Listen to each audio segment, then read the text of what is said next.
eo afaka va ianao eo afaka va ianao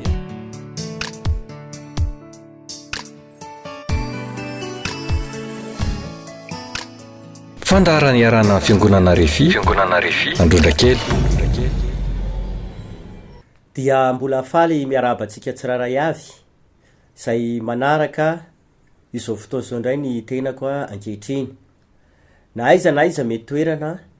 ahitanao izao fahitalavitra izao dia mirary ny fitahin'Andriamanitra ho aminao koa ny tenako ankehitriny. Raha marary ianao dia tononona amin'ny anaran'i Jesosy Kristy mba handray fanasitranana. Anao ankoa izay matsapa hoe anatina olana, ao anatina ady goavana tena saribahana raha maha-olombelona, dia izao no teny fampahirezana hoentiko amintsika hoe raha maha-olombelona tokoa dia mety sarotra le izy fa ao amin'Andriamanitra dia izao ny ambarany hoe ain'Andriamanitra ny zavatra rehetra. Mitonanao ako, atoky an'Andriamanitra, hiantehitra amin'i Jesosy foana, fa izao ny ambaran'i Jesosy manao hoe araky ny afatra hitantsika farany, makanesa ty amiko izy, ianareo rehetra izay miasa fatratra sady mavesatretana fa hanomeko fitsaharana ianareo. Dikan'izany dia izao, raha tena vonona hiantehitra amin'i Jesosy, tena hiankina amin'ny marina, ametraka amin'ny fiainanao am-pelantanana ianao, dia tsarovy fa afaka mamonjy anao sy hitondra vahaolana ary famonjena fiainanao le tompo Andriamanitra. Ka ankehitriny dia isaorantsika n'Andriamanitra lehibe indray ny famindram-pony sy ny fitahiny manokana, ka mbola mahita ity fandarana ity ianao, andaotsika hivavaka isaotra n'Andriamanitra ary ametraka indray fotoanantsika rehetra eo am-pelantanany. Andriamanitra rainay amin'ny anaran'i Jesosy Kristy tompo ianao, mbola misaotra anao zay raiko satria menao tombonandro, mbola nitahinao ankoa afaka mbola ifampahery amin'ny alalany izao fahitalavitra izao. Ny fotoana rehetra zay eranay Andriamanitra dia akinonay am-pelantananao, ny fanahy masina nay hitarika anay ary ny fanahy masina ankoa ny antanteraka ny sitrapon'Andriamanitra rehetra ho anay tsiraray avy, koa na iza Andriamanitra manaraka ity afatra ity dia hotahinao manokana izy, masoavinao ny amin'ny fiainany ary amonjy azy ianao amin'ny anaran'i Jesosy misaotra Andriamanitra. Amen. Andeha roa jerevantsika ny tenin'Andriamanitra arak'izay voasoratra ao amin'ny bokin'ny Josoa toko fahenina ao amin'ny andininy fa enina amby roapolo izany. Josoa toko fahenina andininy fa enina amby roapolo. Zao no vakin'le teny voasoratra amin'ny anaran'i Jesosy Kristy nao amakiko azy. Dia nilaza fanozonana Josoa tamin'izany andro zany ka nanao hoe ovoozina eo anatrehan'i Jehova izay olona mitsangana manorona ity tanàna Jeriko ity indray. Ny hainy lamatoany no saziny anorenany ny fanambaniny, ary ny hainy faralany no saziny ny ananganany ny vavahadiny. Ary Jehova nomban'i Josoa ka niely tamin'ny tany rehetra ny lazany. Mpanjaka voalohany toko fahenina amby folo dia ao amin'ny andininy faefatra amby telopolo. Mpanjaka voalohany toko fahenina amby folo andininy faefatra amby telopolo. Zao mivaky ny teny amin'ny anaran'i Jesosy. Tamin'ny andron'ny Ahaba no nandrenany ela Betelita any Jeriko, ny hain'ny Abirama lamatoany no saziny nanorenany ny fanambaniny, ary ny Segoba faralany no saziny ny nananganany ny vavadiny, araky ny teny Jehova zay nampilazainy an Josoa zanaky Nona. Amin'ny alalan'ireo tenin'Andriamanitra anakiroa andalatsoratra masina ireo no itsika indray fampahery maka fahalalana sy fampianarana androany maraina.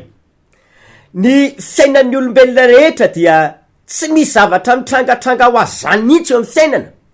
fa matetika dia misy fototra ny eviny sy ny atongavany foana ao. Raha mahombo ny fiainanao, mandeha tsara ny fiainanao, mety ny zavatra ataonao, dia tsarovy fa misy fototra ny eviny tao. Araky ny tenin'Andriamanitra zao dia milaza mihitsy any amin'ny bokin'ny Exodosy 3:5 fa manompoany Jehova Andriamanitra reo izy, dia hitany haninao sy ny ranonao izy ary esorona aminao ny aretina. Izany hoe matony ny olona tahina, matony ny olona mety ny zavatra ataony, matony ny olona mandray fanasitranana, matony ny olona tahina ny haninao aniny, de mazavy tenin'andriamanitra io fa nanompo an'andriamanitra izy. Zany hoe tsy misy zavatra tongatonga ho azy,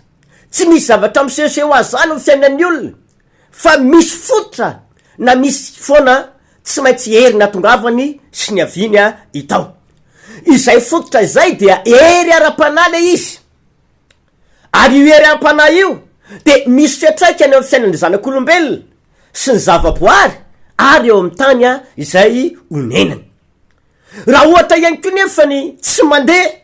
tsy mahomby, tsy tafavoaka, misy fasarotana, ravarava foana ny zavatra ataon'ny olona, de tsarovy fa tsy misehoseho azy zany na mitrangatranga ho azy. Mety rava foana ny fiainatokantrano, rava foana ny asa fidiram-bola,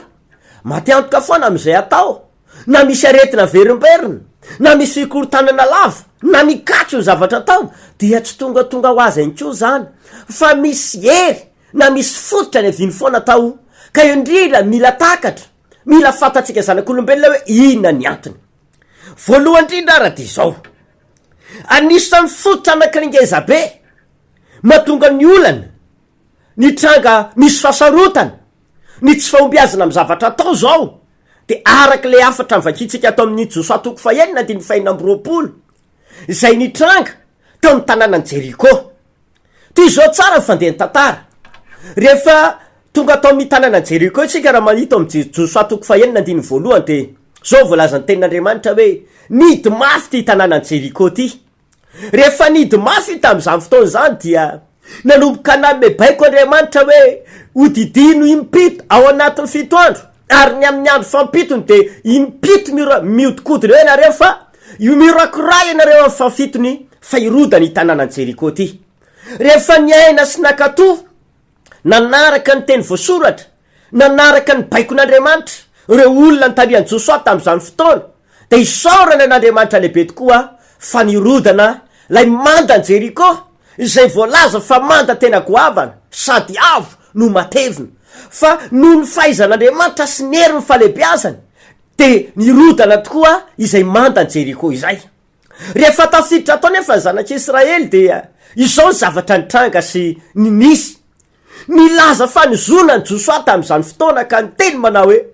na iza manorina ity tanàna Jeriko ty indray any arinany, de ny hainy lamatoany no saziny ananganana ny fanambaniny,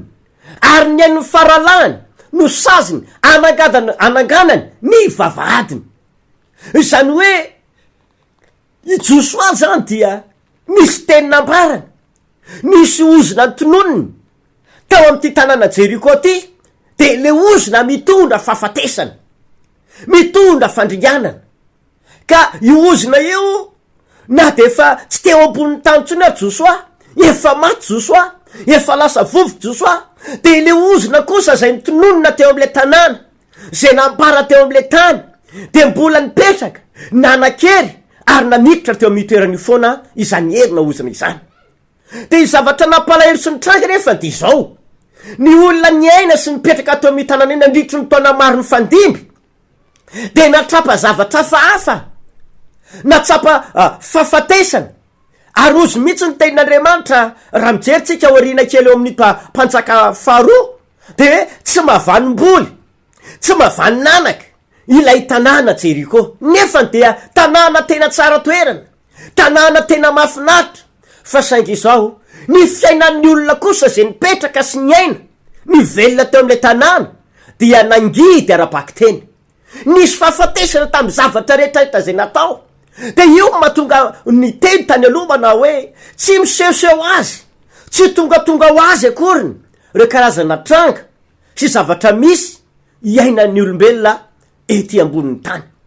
Raha mandalo fasarotana, mandalo tsy fahombiazana, mandalo zavatra ohatry hoe ravarava foana ianao, aza maivaniny zany, fa jereo fa misy fototra foana tao. Indraindray tsika mieritreritra hoe sao de noho tsy fahaizantsika nandamina, tsy fahaizantsika nandrindra zavatra tokony atao, ekeko mety misy ihany izany, noho tsy fahalalana indraindray de mety mananao foana ny olona, noho tsy fahafantarana indray de mety tsy mandeha araky ny tokony izy ny zavatra ataony olona. Fa saingy izao tsarovy fa matetika de misy hery, misy fototra ny aviny foana mahatonga ny tranga io. De nandeha tokoa ny vanim-potoana ary de ilay ozina mbola mipetraka ny aina tao ary mipetraka tamin'ty tanàna Jeriko ty tena maro be araky ny voalazany mpandinika de hoe 10 taona taty aorinany zay nanonany Josoa ny ozina tao am'ty tanàna Jeriko ty zay tamin'ny andro ny Aba-panjaka de misy lehilahy anankiray mpanefoefo ela no anarany ity lehilahy ty dia mety tsy fantatra hoe tsy nalala na tsy nafantatra ny amin'ny tantara zay efa ozina nytonony Josoa ato amin'ny tanàna io ve sa mety nisy olona ihany ny teny taminy ary laza tamy manao hoe aza manorony aza manangana io tanàna io ianao fa misy ozina efa nytononiny ho an'ny olona zay manangana io kaka isy fahafatesany satria Josoa de nyteny mihitsiny fa ny ainy lamatoany tsy maintsy ho foaty ary ny ainy faralany zay olona manangana an'io manda io de tsy maintsy ho foaty enkio fa inona hoe nareo zavatra nitranga sy nisy fa de mbola tanteraka ny tranga ary enkio niseho izay endriky fahafatesana izay satria nahoana natsanga n'ilay lehilahy tao hoe ela vany betela tokoa izay manda ny Jeriko zay de maty Abiramalamaatoany ary maty zay goba faralany araky le ozina araky le teny izay namparany Josoa tany amanjato taona tany aloha tany indrindra no tiako atokavana ankehitriny mandalo tranga ohatry zany ve nao am'izao fotoana misy tranga karazana ohatriny hoe tsy tena tafavoaka matekaranany misy karazana endrika fahafatesana daholo ny zavatra ataonao ve ka ianao ndraindray verevitra hoe fa hoana mihitsy ny ary no mahatonga zany fiainana ohatry zany foana matetika any am resaka fiainam-pitiavana any am resaka asa fitadiavam-bola any am resaka karazana ohatriny hoe fampona de misy fotoana ianao tena mahery mivavaka be misy fotoana ianao tena mangetaeta mitady an'Andriamanitra mihitsy ary te hivavaka te hamaky baiboly te hamonjy fiara-miangona fa tonga ny fotoana de vetivety eo ndray de ohatry ny lasa malaina sy kamo misy fotoana ianao mba te hetsika ihany hitrotra mba te hitovy amin'ny olona rehetra amin'ny fitadiavana amin'ny fandrarana amin'ny fidiram-bola fa de maty akaranany eny ravarava eny tsy to de hatramin'ny farale izy maro ny olona ny miaina ny tranga taka izany hoy amitsika tsy mitongatonga ho azy tompoko ny zavatra miseho taka izany fa misy fototra aho ka indrindra no ambarako amitsika hoe anisan'ny fototra anankiray mahatonga ny famatorana eo amin'ny fiainany zanak'olombelona mahatonga ny fiainana tsy tafavoaka mahatonga ny fiainana mikatso mivarotra ianao matiantoka mitady vola ianao lany hatramin'ny maskarena indraindray mitady vola ihany keo anao de tsy tena mety mahomby tsy tafavoaka mihitsy ve de hoy aho hoe anisan'ny fototra mahatonga ny fiainan'ny olona misy famatorana de ozina zay mety mbola manapaka ny fiainan'le olona na ny taranany na ny fianakaviany ny ozina vokatry ny teny nalaoko ny vavan'ny olona tany aloha tany eto a ditaonatsika tsy azo amaivanina tompoko reny mety misy vavana olona tany aloha tany ny teny fanozonana taminao ohatra am'izany hoe mety olona tena mpitaiza reny karazana mpanompona devoly reny mihitsy izy na ihany ko mety olona akaiky anao mihitsy mety hoe ray aman-dreninao rainao na reninao niteraka anao mety nilaza zavatra tsy mahomby taminao izy taloha satria mety hoe nanana ny ditranao ianao na nanana ny toetranao ianao na nanana ny fadisonao ianao de mety niteny zavatra tsy mahomby hoe raha tseto itsony zay de ianao ngamba ny taranaka ijaly indrindra na tsy mbo tafavoaka amin'ny fiainana nandeha teto koa ny fotoana mety tsy naonao le teny mety tsy nirarahinao akory ny azy mety efa tsy atsony le ray aman-dreny ny teny ale fanozonana mety efa tsy atsony akio le olona na mbola eo izy fa zao aza tonona tena tsy azo amaivanina mihitsy ray ny teny fanozonana na firariana ratsy izay nataon'ny olona fahiny taminao ireny tsy azo amaivanina ireny tompoko tezy tsy azo tsy niavina ireny fa mitondra fiatraikany satria baiboly de miteny fa ny mahafaty sy mahavelona de ainy lela avokoa averiko ihany ny mahafaty sy ny mahavelona ozy de ainy lela avokoa izany hoe ao am-bavan'ny olona ao anatin'ny teny alaoko ny vavan'ny olona de na mety hitona fahafatesana na mety hitona famelomana ohatra zao na Andriamanitra tenany azy de nampiasany teniny nampiasany teny alaoko ny vavany nitondra famoronana sy fananganana ary fahavelomana. Genesis toko voalohany de miteny an'izany hoe rehefa nanomboka nahita ny tany Andriamanitra hoe tsy nisy endrika ny tany sady foana, de ny fanan'Andriamanitra nanomba tambony lalina, ary ny teny Andriamanitra de zay nylazainy sy ny teneniny de nisy ary nitranga avokoa. Ary zao ary voalazany baiboly hoe aritan'Andriamanitra zay rehetra nataony fahindro tsara indrindra satria ny teny fahatsarana teo Andriamanitra. Ary voalazany bokin'ny Lika ihany koa zao, ndra ihany Jesosy Tompo dia nisy kapiteny romanina anankiray nandondona tao aminazy. Rehefa tonga tao am Jesosy ty kapiteny romanina ity dia nitaraina taminy mba mamindrafo am zanako, marary mafy sy mijaly ny zanako, ka mba amindreo fora izy efa kaiky ho faty.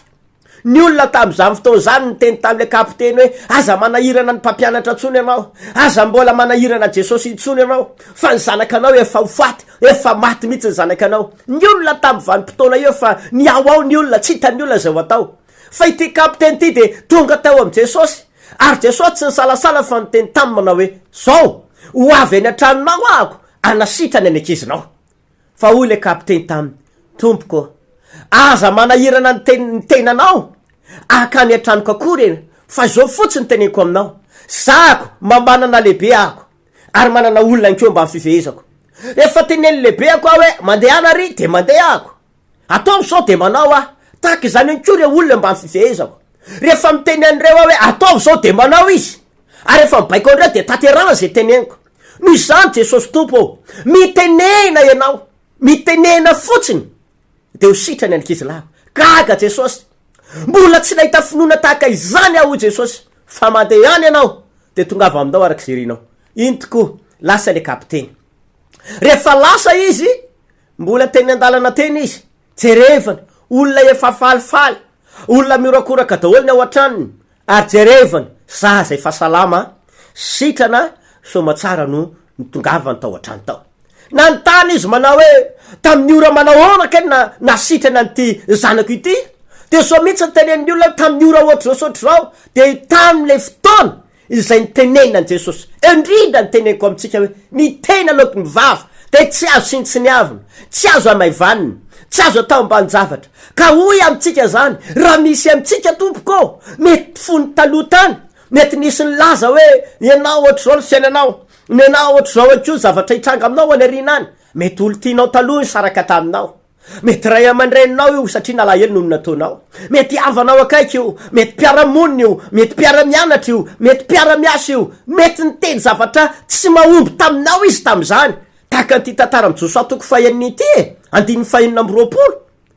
nilaza fanizona ny Josoa fa de nanakery tanteraka ary nitranga teo foana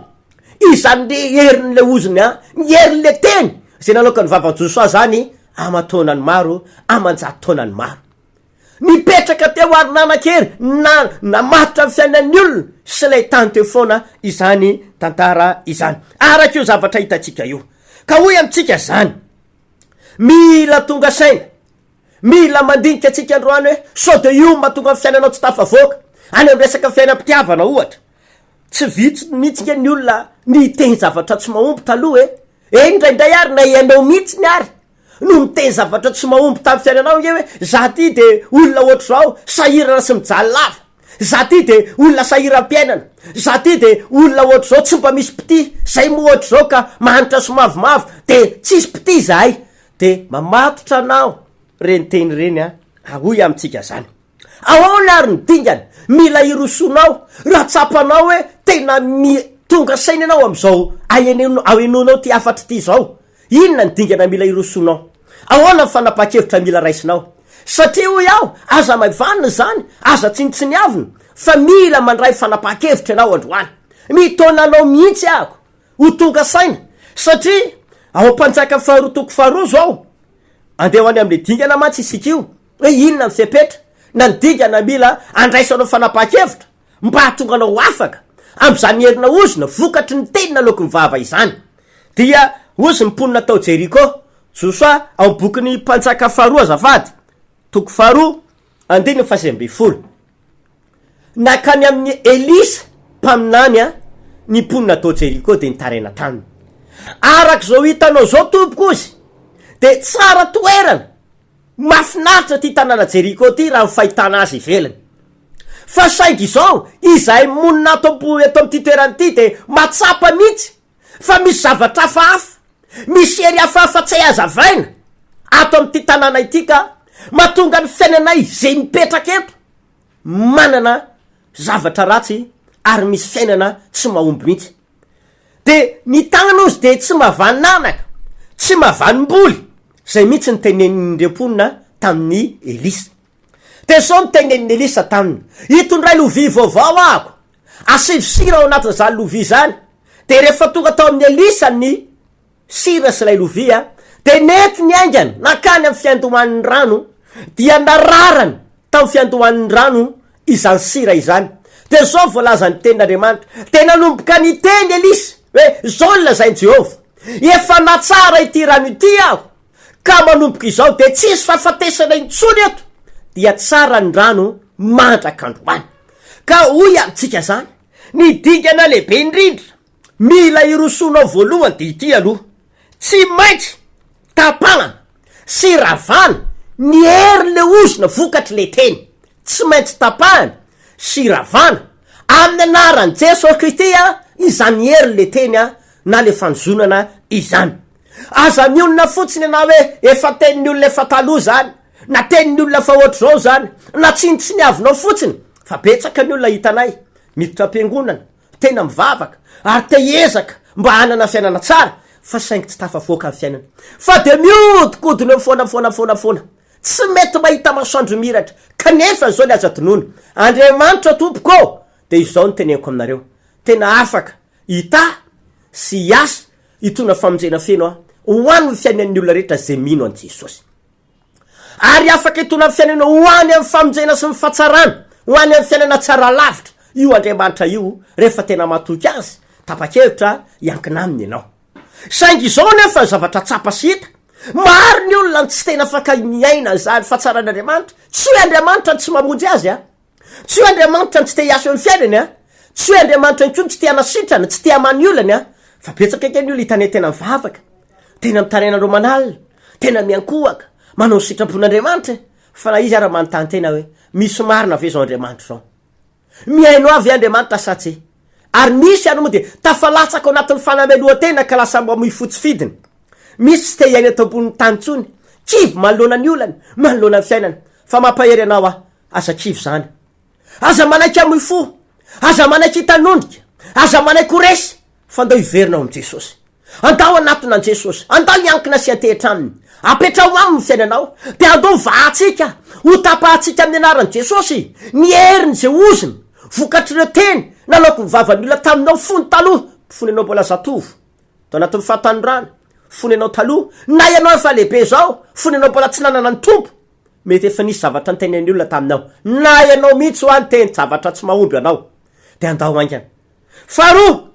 akoatra leo tsy maintsy tapahana sofohanana amin'ny anaran'i Jesosy izany herin'le ozina vokatry ny teny izany de ity tadidio aingana vereno saintsaina tadidio hoe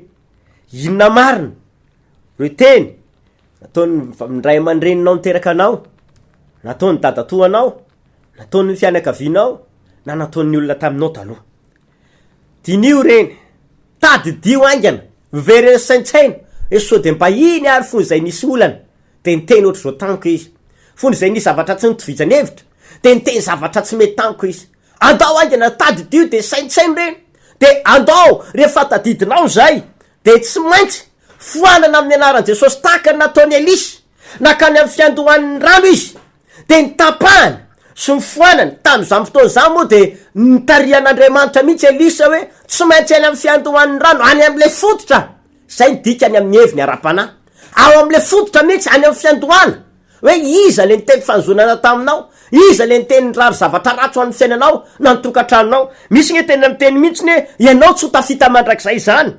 na ianao ndray de hijaly amin'ny androm-piainanao mety rainao na reninao niteny zany na olo-kafa na fianakaviana avany amin'ny papanao na mamanao mety niteny fanjonana mihitsy satria mety nitsototovhevitra izy nahitako olona ndray andro ny ao anatamiko de zao mihitsy nitenen'ireo olondre taminao hoe ny mamako tam'izany fotoana zany de nitantara taminay pastera fa ny piray tapo tamin'ny mamany no niteny hoe ny taranakao ndray de tsy oatra amin'ny fiainany taranako zany tena deteny tokoa ny fotoana na de nianatra besy nanapaizana ary reto taranaka ireto de tsy tafavoaka tsy hitafita tsy nioatra amin'ny fiainan'ity olona zay laza le zavatra fanozonana le teny firanina ratsy ity fa tsy maintsy ny tapahana no foanina tamin'ny anaran' Jesosy ny teny zay nentoany ny laza izay teny fanozonana izay ary mifoanana ny heriny zany hoe tsy hioatra na tsy tafita mioatra ny tarana zay soranan'Andriamanitra fa tafavoaka amin'ny fiainan'ireo olona taty arina. Fatelo manarakaraka izay fa napahakevitra sy digana mila raisitsika ty izao mitona anao ako anatona an Jesosy ary anatona ny mpanompon'Andriamanitra taka ny nataony repony natao Jeriko tsy nisalasala izy satria mety efantady vaolana sevitra maro tany amin'ny hafa tany amin'ny zavatra hafa tany fa tsy tafavoaka fa tsy maintsy nanatona ny lehilahin'Andriamanitra ka andao anatona an Jesosy Kristy ary hitady reo mpanompon'Andriamanitra afaka nafoana andrava ny heriny zany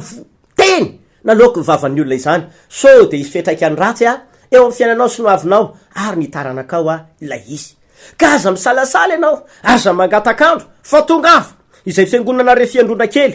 de afaka mandray olona foana isan'andro misy mpanompon'Andriamanitra manomboka alatsinainy ka hatramin'ny asabotsy de misy mpanompon'Andriamanitra afaka mandray anao foana ao manomboka maraina mandra-parivan'ny andro tongava ianao afaka miresaka aminay ianao afaka mangataka aminay ianao mba afanay mandrava ny heriny zany oziny vokatry le teny naloko ny vava taka zay nitranga tamin'ny mponina atao Jeriko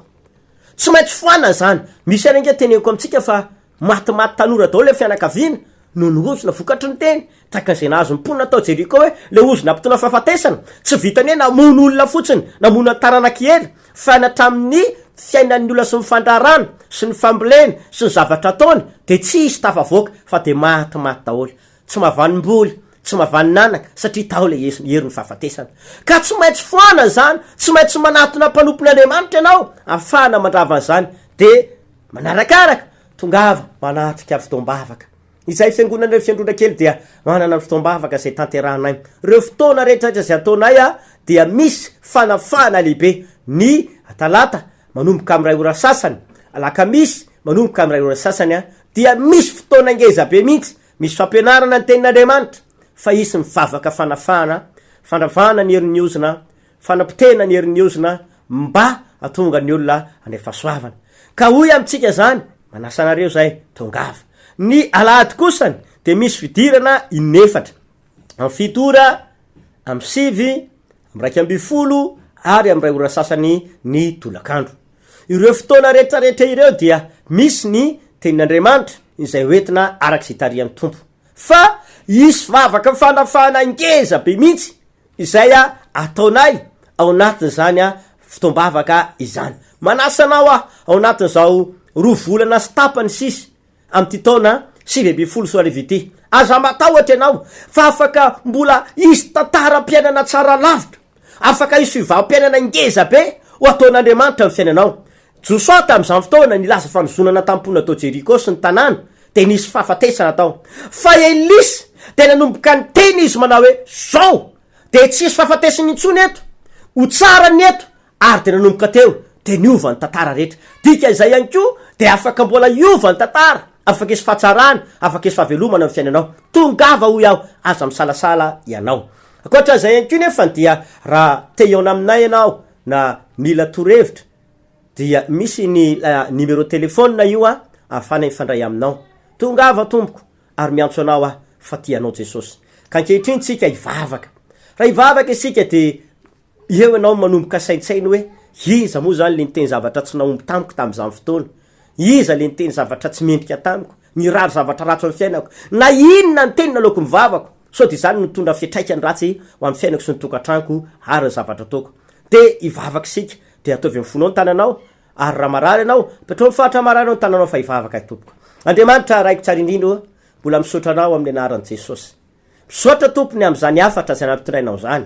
ankehitriny de ivavaka ho an'ny olona rehetra niza mananao olana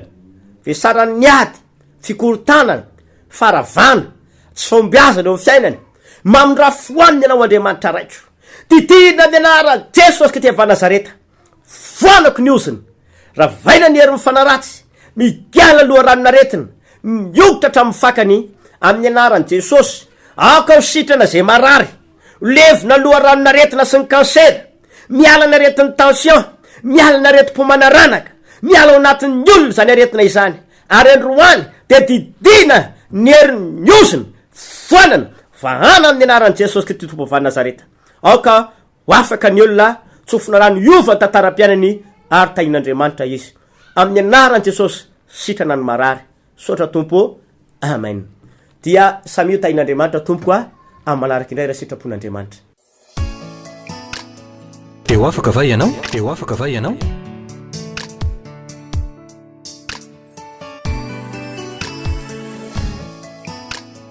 Fandaharana iarana amin'ny fiangonana Refi,